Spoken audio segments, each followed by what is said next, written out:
श्रीमती की नींद खुल गई। क्या हो रहा है? माँ के लिए भी झाड़ू लगाऊं और मैं करूं मैं लगाऊं। अरे तुम इतने पढ़े लिखे डॉक्टर हो और माँ इतनी बड़ी अनुभवी है, जरा सी बात के लिए शोरगुल क्यों कर रहे हो, बहस क्यों कर रहे हो, लड़ाई क्यों कर रहे हो? महीने के 30 दिन होते हैं, 15 दिन तुम लगाओ ना 15 दिन तुम लगाओ। बोलो समस्या हल हुई, योजना क्या हो गई थे? पर उसके मन में ये भाव आ गए। किसके मन में? बहू की। ये माता जी के पावर बढ़ते जा रहे हैं, बेटे को अंडर में करूं, पति को अंडर में करूं, और ये मां साहब को भिजवा दे वृद्धाश्रम। कौन सा आश्रम? वृद्धाश्रम भेजने का विचार किया और पति को कहा कि आपके अस्पताल में आ जाओ। पर मां मना करती है, तो मां ने मना करना था। पर पत्नी को पता होता है कि जिसको आदमी बनाने में मां को 20 साल लग जाते हैं, उसको बेवकूफ बनाने में पत्नी को 20 मिनट भी नहीं। एक दिन चक्कर में आ गया, खाना खाते खाते उठ गया, बेटा क्या हुआ? मां आजकल धंधा अच्छा नहीं चल रहा है। तो डॉक्टर को ज्योतिष को पूछ ले। मां ज्योतिष को पूछा तो ज्योतिष कह रहा है जिस घर जो व्यक्ति विधवा का मुंह देख के जाता है उसका धंधा अच्छा। मां बोले झटका लगा, तुरंत समझ गई, बेटा ज्योतिष का भला हो। पहले मैं 1 घंटा धर्म ध्यान करती थी, अब 5 घंटे धर्म ध्यान करूंगी। तू जब बाहर निकल जाएगा उसके बाद में क्या करूंगी? उसके बाद में कमरे से बाहर आऊंगी। माँ तो माँ अच्छा सोचती है, बढ़िया सोचती है। बहू बोली समस्या तो वही की वही है, माँ तो घर में इसको बाहर करो। फिर वही नाटक क्या हुआ? बोले ज्योतिष कह रहा है कि जिस घर में विधवा रहती है उसका धंधा अच्छा नहीं चलता। माँ ने बैग उठाई और रवाना, फायदा नहीं उठाया सामयिक का धर्म ध्यान का, कि इसका बेटा ही हुआ नहीं और उसका धन भी क्या हो। बहू बोले अभी नहीं भेजना, 2 दिन बाद जाएंगे, मुहूर्त देखेंगे। मुहूर्त क्यों देखना? कि माँ साहब के वृद्धाश्रम से वापस नहीं आए। लोग ज्योतिष के चक्कर में पड़े रहते, पर ज्योतिष विद्या सत्य है क्या? मोदी जी नोट बंद करने वाले हैं, किसी को पता? किसी को बताया? 5-10 करोड़ लोगों को देवी देवता भी आते हैं, 50 लाख ज्योतिष भी इंडिया में, पर एक ने भी नहीं बताया कि साहब मोदी जी नोट बंद करने वाले। एक ने भी नहीं बताया कि मोदी जी लॉकडाउन करने वाले हैं। इसका मतलब सारे ज्योतिष फर्जी, सारे देवी देवता जिनको आते हैं सब फर्जी, किसी ने नहीं बताया। एक व्यक्ति ज्योतिष के पास चला गया, भाई साहब मेरा धंधा अच्छा नहीं चलता, क्या करूं? बोले नींबू काट के लगा। वो व्यक्ति बोला ज्योतिष महाराज मेरी दुकान ही नींबू की गाय की है, वही दुकान ढंग से नहीं चल रही है। एक व्यक्ति ज्योतिष के पास गया कि मेरे आजकल धंधा अच्छा नहीं चल रहा, क्या करूं? तुम्हारी शनि की 7.5 है। हाँ तो क्या करना पड़ेगा? 1.25 लाख जाप करना पड़ेगा। लाओ दे दो हमको। क्या दे दो?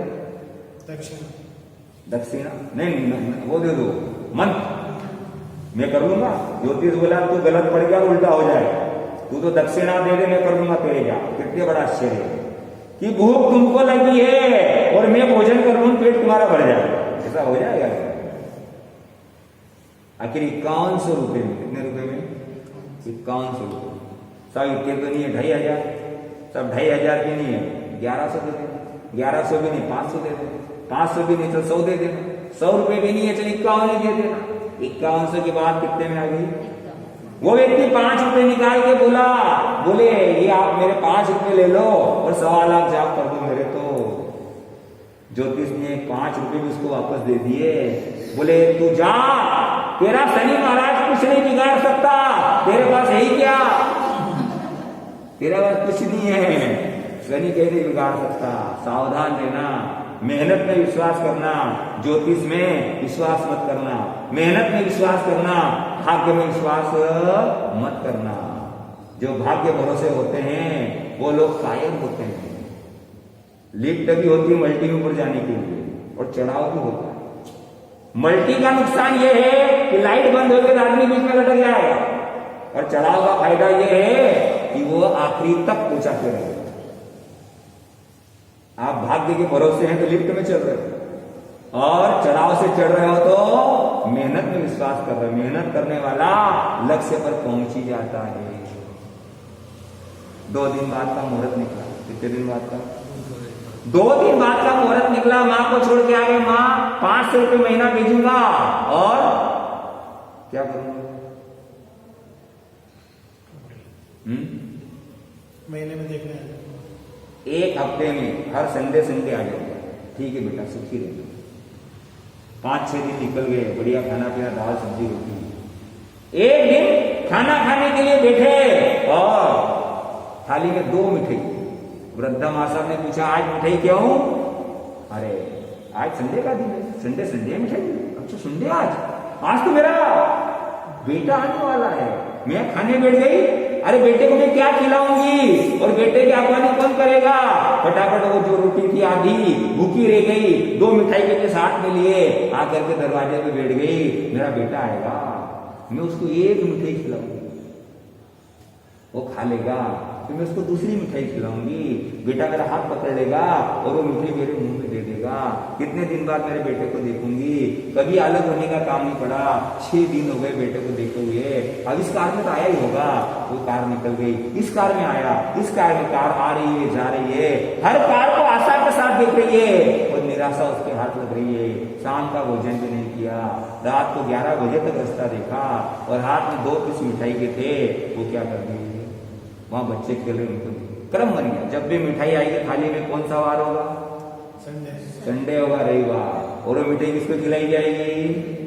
बेटे को खिलाई जाएगी। हर संडे इंतजार होगा, बेटा नहीं आया। एक दिन रात को 2:30 बजे नींद खुल गई और नींद में देखा घड़ी की ओर 2:30 बजे। पास में कैलेंडर, अरे आज तो 30 दिसंबर, मेरे बेटे का आज क्या है?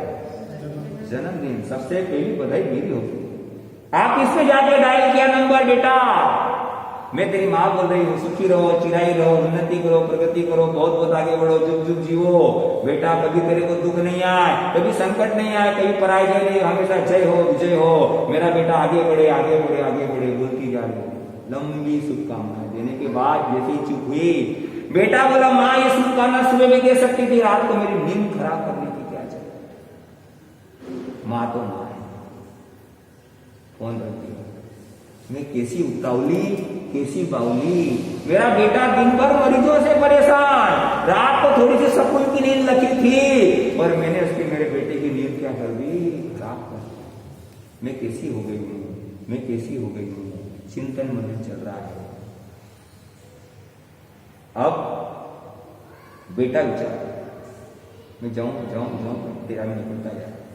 मां विचार कर रही है कि वृद्धावस्था चल रही है और समाधि पूर्वक, संखारे पूर्वक मौत को ग्रहण कर लो तो सदगति हो जाएगी। एक बार बेटे को देखो, क्योंकि जीवन घड़ी के काटे के समान, सेकंड, मिनट और घंटा। सेकंड जल्दी चलता है, मिनट धीरे और घंटा और धीरे चलता है। सेकंड काटा के समान बचपन, घंटे के काटे के समान जवानी, और नहीं, मिनट के काटे के समान जवानी और घंटे के काटे के समान बुढ़ापा। 24 घंटे का दिन 24 साल जैसा लगता है। मां ने समाचार दे, बेटा एक बार मैं तेरे को देख लूं, फिर मैं समाधि से मरना चाहती हूं। बेटा कह रहा है, मां आता हूं, बहुत दिन तक देखा पर मां, बेटा नहीं आया। 2.5 साल पूरे हो गए। कितने साल पूरे हो गए? 2.5 साल। विश्व के सारे तीर्थ व्यर्थ है यदि बेटे के होते माँ बाप असमर्थ हैं। विश्व में देवता का स्थान पूजा है और माँ बाप की सेवा ही सबसे बड़ी पूजा है। पिता की कमी को कोई बांट नहीं सकता और उनके आशीष को भगवान भी काट नहीं सकता। जिंदे माँ बाप को तो बेटे चुप करते हैं और मरने के बाद उनको क्या करते हैं? धूप दे देते हैं। श्वास ले और श्वास छोड़े नहीं तो आदमी मर जाएगा। ऐसे सेवा ले और सेवा करे नहीं तो आदमी मर जाएगा। और जिस दिन तुम्हारे माँ बाप तुम्हारे कारण रोते हैं, उस दिन आंसुओं में तुम्हारा पुण्य क्या होता है? बह जाता है। वारे जमाने वारे जमाने तेरी हद हो गई, बीबी के सामने मां रद्द हो गई, बड़ी मेहनत से पाला था वो आज मोहताज हो गई, और कल की आई छोकरी घर की सरताज हो गई, बीबी हमदर्द और मां सरदर्द हो गई। वारे जमाने तेरी तो हद हो गई, वारे जमाना तेरी तो हद हो गई। पिता भले ही दो हो सकते हैं, पर मां तो हमेशा एक ही होती है। श्रवण कुमार ने माता पिता की सेवा की, प्रसिद्ध हो गए। भगवान महावीर स्वामी ने गर्भ में तय कर लिया, क्या तय कर लिया कि माता पिता रहेंगे जब तक मैं दीक्षा नहीं लूंगा, वो भी अमर हो गए। विश्व पिता मैंने अपने पिता की इच्छा के लिए आज ब्रह्मचर्य ग्रहण कर लिया। आज हम उनको जो है याद कर रहे हैं, जिन्होंने अपने माता पिता की सेवा की, और उनको लोग याद कर रहे हैं। जिन्होंने अपने माता पिता की सेवा नहीं की, वह व्यक्ति दुनिया में किसी की भी सेवा नहीं कर सकता है। माँ ने संतारा कर लिया, संतारा 15 दिन में पूरा हो गया, और समाचार में बेटा तेरी माँ मर गई। आता हूं 3 घंटे तक नहीं आया, वहां के नियम अनुसार क्रियाक्रम कर दिया गया। और शाम के टाइम बेटा माँ कहाँ है, बोले मर गई। लाश कहाँ है, बोले क्रियाक्रम हो गया। कुछ दे के गई, कुछ कह के गई। देख वृद्धा आगे आई, बोले बेटा लिफाफा दे के गई। लिफाफा खोला, उसमें 15,000 रुपए निकले। 1 महीने के 500, 2.5 साल के 30 महीने के 15,000, और 15,000 रुपए साइड में रख करके उसके नीचे एक निकला पत्र, और पत्र पढ़ा, बेटा चिराई रहो, सुखी रहो, जुग जुग जियो। मैं यहाँ पर आई, तुम मुझे छोड़ के गए। 6 दिन बढ़िया भोजन मिलता था, 7वें दिन मिठाई मिलती थी। पहले ही रविवार मिठाई आई, मेरे को बड़ी खुशी थी, मेरा बेटा मिलने आएगा, मैं अपने हाथ से उसको मिठाई खिलाऊंगी, दूसरा पीस मेरा बेटा मुझे खिलाएगा। बेटा मैं दिन भर कार देखती रही, रात भर कार देखती रही, तू नहीं आया बेटा। हर रविवार यही कर्म बन गया, मैं तेरा इंतजार करती, मिठाई तेरे लिए रखती, तू नहीं आता तो मैं वो मिठाई बच्चों को दे देती। बेटा 2.5 साल हो गए, मैंने मिठाई को चखा दी। एक ही भावना थी, मैं तेरे को अपने हाथों से मिठाई। बेटा तेरा पहले महीने 500 रुपए का मनी ऑर्डर आया, और वो मनी ऑर्डर लेकर के और मैं सामान लेने, सारा सामान मैंने खरीद लिया। और उसके बाद में बेटा ऐसा एक दृश्य देखा कि मैंने सामान वापस कर दिया और मेरे पैसे लेके वापस वृद्धाश्रम। बेटा मैंने क्या देखा, एक वृद्ध व्यक्ति, दुबला पतला शरीर, हाथ में लकड़ी, टूटी हुई थाली है, काला शरीर है, गाल बैठे हुए हैं, और आंखें अंदर घुसी हुई है, भीख मांग रहे हैं। दोनों पति पत्नी, और दुकानदार उसके आगे जा, आगे जा, आगे जा। बेटा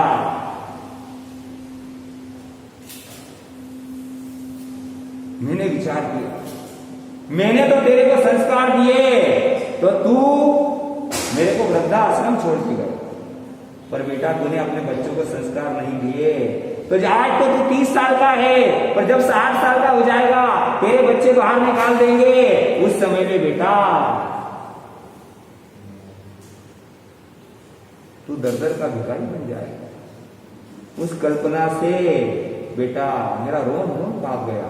मेरा बेटा दर-दर का भिखारी बनेगा? नहीं नहीं, मैं अभी जीवित तो मेरे बेटे के लिए बहुत कुछ कर सकती हूँ। बेटा आज मैंने 15,000 रुपए इकट्ठे किए, मैंने 2.5 साल कोई शौक मौज नहीं किया।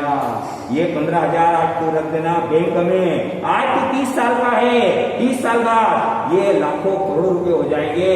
उस समय बेटा तेरे बेटे तेरे को घर से निकाल दे, घबराना नहीं, बैंक में जाना और ये पैसे निकाल लेना और अपना बुढ़ापा सफल कर लेना। बेटा को तो जीते जी भी मेरी सेवा नहीं कर पाया। मेरी छोटी सी भावना थी कि मेरा बेटा मुझे एक बार मिल ले, वो भी पूरी नहीं कर पाया। मैंने इतना बड़ा बलिदान किया कि भर जवानी में मेरे पति का सपना साकार करने के लिए, तेरे को पैरों पे खड़ा करने के लिए, डॉक्टर बनाने के लिए पूरा जीवन न्यौछावर कर दिया। पर बेटा तो मेरी छोटी सी भावना पूरी नहीं कर पाया। उसका भी एक कारण होगा बेटा कि मैंने ही पिछले जन्म में किसी का बेटा उसकी माँ से अलग किया होगा। वही कर्म मुझे आज हृदय में आए हैं। बेटा हो सके तो अपने बच्चों को अच्छे संस्कार देना और धर्म आराधना करना, ऐसा कार्य करना कि तेरे बेटे तुझे वृद्धाश्रम में नहीं छोड़ पाए। तुम्हारी अभागन माँ। बेटा पत्र पढ़ते पढ़ते रो रहा है। कैसी देवी जैसी माँ, कितनी त्यागी माँ। इस पत्नी के चक्कर में मैंने माँ को वृद्धाश्रम में रख दिया। पहले पत्नी देवी लग रही थी, आज इसको पत्नी यमराज के समान। ये आज इसकी पत्नी उसे जो है यंत्री दिखाई दे रही है। ओ माँ,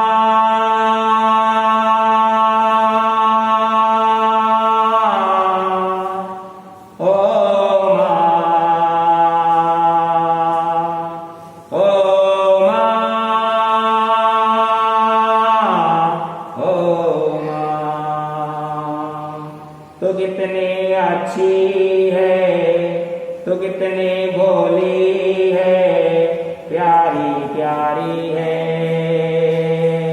ओ माँ,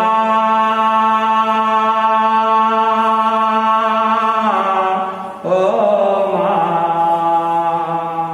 ओ माँ, ओ माँ। ये जो दुनिया है जीवन कांटों का तू फुलवारी है। ओ माँ, ओ माँ, ओ माँ, ओ माँ। दुखन लागी है माँ तेरी अखियाँ, दुखन लागी है माँ तेरी अखियाँ। मेरे लिए जागी है तू सारी सारी रतिया। मेरी निंदिया पे तेरी निंदिया भी तूने वारी है। ओ माँ, ओ माँ, ओ माँ, ओ माँ। अपना नहीं तुझे सुख दुख कोई, अपना नहीं तुझे सुख दुख कोई। मैं मुस्काया तू मुस्काई, मैं रोया तू रोई। ओ मेरे हंसने पे, ओ मेरे रोने पे तू बलिहारी है। ओ माँ, ओ माँ, ओ माँ, ओ माँ। माँ बच्चों की जा होती है, माँ बच्चों की जा होती है। वो होते हैं किस्मत वाले जिनके माँ होती है। तो कितने सुंदर है, तो कितने शीतल है, प्यारी प्यारी है। ओ माँ, ओ माँ, ओ माँ, ओ माँ। ये जो दुनिया है जीवन कांटों का तू फुलवारी है। ओ माँ, ओ माँ, ओ माँ, ओ माँ। माता पिता का अब याद आ रहा है। वो भाई जगह जगह वृद्धाश्रम बना रहा है, पर वो आनंद नहीं आ सकता जो अपनी सगी माँ सगे पिता की सेवा का आ सकता था। एक जंगल में एक संगीतकार मृदंग बजाया करता था। जब जब मृदंग पर थाप पड़ती एक बकरी का बच्चा वहां पर आया करता था। एक दिन अचानक संगीतकार ने पूछ लिया, भाई तुझे मेरी ताल समझ में आती है या मृदंग सुनने में तेरी रुचि है? बकरी का बच्चा बोला, ना तो मेरी मर्दंग में रुचि है, ना आपकी साल समझ में आती है। मैं तो सिर्फ इतना जानता हूँ, इस मर्दंग पर जो चमड़ा चढ़ा है वो मेरी माँ के चमड़े का है, और वो जब जब बजता है तब मुझे ऐसा लगता है मेरी माँ मुझे बुला रही है, और मैं खींचा चला आता हूँ। किसी के हिस्से में मकान आया, किसी के हिस्से में मकान आया, किसी के हिस्से में दुकान आई, मैं सबसे छोटा था, मेरे हिस्से में माँ आई। कल जब मैं काम पर जा रहा था, अचानक लगा कि कोई रोक लेगा मुझे, कहेगा खड़े खड़े दूध मत की, हजम नहीं होगा इतनी जल्दी, अरे 2 घड़ी सांस तो ले ले, इतनी ठंड और कोट भूल गया, इसे भी अपने साथ ले ले। मन में सोचा कि माँ रसोई बनाई रही होगी, जिसके हाथ में सना आटा होगा, पर पीछे मुड़ के देखा तो क्या पता पीछे सन्नाटा होगा। अरे अब हवाएं तो बात करती है मुझसे, जब जाऊंगा किसी काम से तो कौन कहेगा बेटा दही शक्कर खा ले सुकून होता है, बेटा गुड़ खा ले सुकून होता है, पर मन इसी बात को रोता है माँ सब कुछ है, सब कुछ जिस आजादी के लिए लड़ता रहा तुझसे उम्र भर, वो सारी आजादी आज मेरे पास है, पर माँ मेरा मन आज उदास है। कहता था ना तुझसे कि मैं वही करूंगा जो मेरे जी में आएगा, आज मैं वही सब कुछ करता हूँ जो मेरे जी में आता है। बात ये नहीं है कि कोई रोकने वाला नहीं है, गम तो सिर्फ इस बात है कि यदि गलती करूं, सुबह देर से उठूं तो कोई टोकने वाला नहीं है। रात को देर से लौटूं तो कौन नाराज होगा भला, कौन कहेगा कि बार बार अब और कहाँ चला, दोस्तों के साथ घूमने पर बुलाना कौन देगा, कौन कहेगा इस उम्र में परेशान करता है, पैसे कहाँ खर्च हुए क्यों नहीं बताता है, हाय राम ये लड़का क्यों नहीं सुधरता है, सारे दिन सताता है, रात को देर से आता है, खाना गर्म करने के लिए जागती रहूं, खिलाने के लिए तेरे पीछे भागती रहूं आंसू तेरे लिए, कभी कुछ सोचा है मेरे लिए। खैर मेरा क्या होना है और क्या हुआ है, मेरा क्या हुआ है, क्या होना है और क्या हुआ है, तू खुश रहे बस यही हुआ है। और माँ आज तमाम खुशियां हैं, गम ये नहीं है कि खुशियां बांटने वाला होता, गम तो इस बात का है कि कोई गलतियों पर डांटने वाला होता। तू होती ना माँ, तू हाथ फेरती कभी सर पर, या हल्के से बाम लगाती, आवाजें देकर बुलाती, दिवाली पर टीका लगाकर रुपया देती और कहती बड़ों के पांव छूना आशीर्वाद मिलेगा, कपड़े मत फाड़ना, अगला कपड़ा अगली दिवाली पे ही सिलेगा।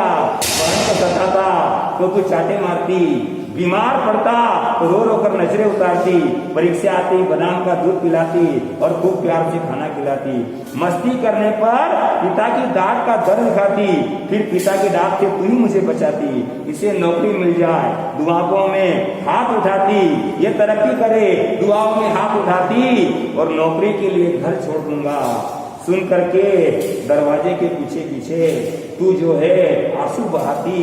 आज सब कुछ है माँ, सब कुछ आज सब कुछ है माँ, सब कुछ आज तरक्की की हर रेखा तेरे बेटे को छू कर जाती है।